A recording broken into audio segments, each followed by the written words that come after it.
Assalamualaikum warahmatullahi wabarakatuh. Perkenalkan, nama saya Putri Nataliana Raziza dari jurusan Ilmu Al-Quran dan Tafsir semester 5 kelas A.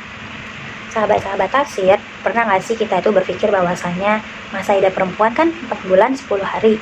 Nah, sedangkan di era modern ini udah ada tuh banyak tes-tes kehamilan seperti USG, tes PEG, dan tes kehamilan lainnya yang canggih dan cepat. Jadi nggak usah nunggu 4 bulan 10 hari. Nah, maka dari itu, selamat datang di kajian tafsir kita hari ini. Hari ini kita akan bahas tentang surat Al-Baqarah ayat 234-235 yang membahas tentang masa idah bagi perempuan yang ditinggal meninggal suaminya. Nah, kajian kita ini akan lengkap dari tafsir klasik, pandangan ulama kontemporer, aspek sosial budaya, sampai relevansinya di era modern. Jadi pastikan tonton videonya sampai akhir. Nah, mari kita mulai dengan teks ayatnya. Aziza akan membacakan teks ayat dari Quran surat Al-Baqarah ayat tersebut. Bismillahirrahmanirrahim. Walladzina yutawaffawna minkum wa yadaruna azwajan yatarabbasna bi anfusihinna arba'ata ashhurin wa ashra. فإذا بلغن أجلهن فلا جناح عليكم فيما فعلن في أنفسهن بالمعروف والله بما تعملون خبير. Sadaqallahul Adzim, Sadaqallahul Adzim, Sadaqallahul Adzim. Nah, artinya ayat ini mengatur masa iddah perempuan, yaitu 4 bulan 10 hari yang ditinggal meninggal suaminya. Jika perempuan yang sedang hamil, maka masa iddahnya selesai ketika ia melahirkan. Nah, tujuan dari aturan ini itu adalah untuk memastikan kejelasan nasab, memberikan waktu bagi perempuan untuk berduka dan menata hidup kembali, serta melindungi hak perempuan dan anaknya yang mungkin sedang ia kandung.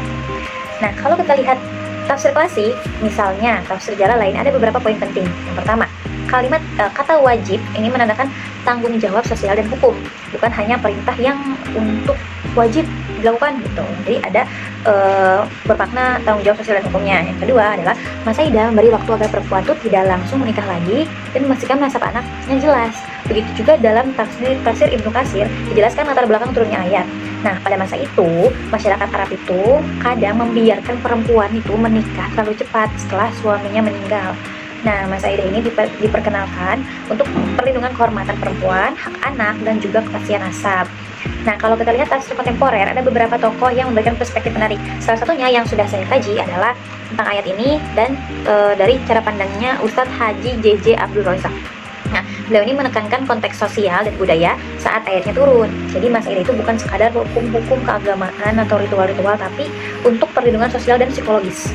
Nah, beliau juga menekankan aspek spiritual, yaitu perempuan tuh dalam masa idahnya bisa berdoa lebih banyak, bisa merefleksikan diri dan juga menata hati. Nah, yang kedua ada tokoh yang namanya Buya Husein Muhammad. Siapa yang kenal Kiai Haji Husein Muhammad? Beliau tokoh asli Cirebon loh. Nah, beliau ini mengambil pendekatan progresif. Menurut beliau, masa idah itu harus diterapkan dengan pendekatan yang inklusif dan kontekstual agar tetap relevan dan adil bagi perempuan di zaman sekarang. Nah, yang kedua ada Syekh Nawal Al-Bantani dan Syekh Wahbah Al-Zuhaili. Beliau berdua menekankan bahwasanya masa idah itu bertujuan untuk menjaga kehormatan perempuan, memberi waktu berduka dan memastikan nasabnya jelas, sambil merefleksikan fleksibilitas hukum sesuai kondisi sosial.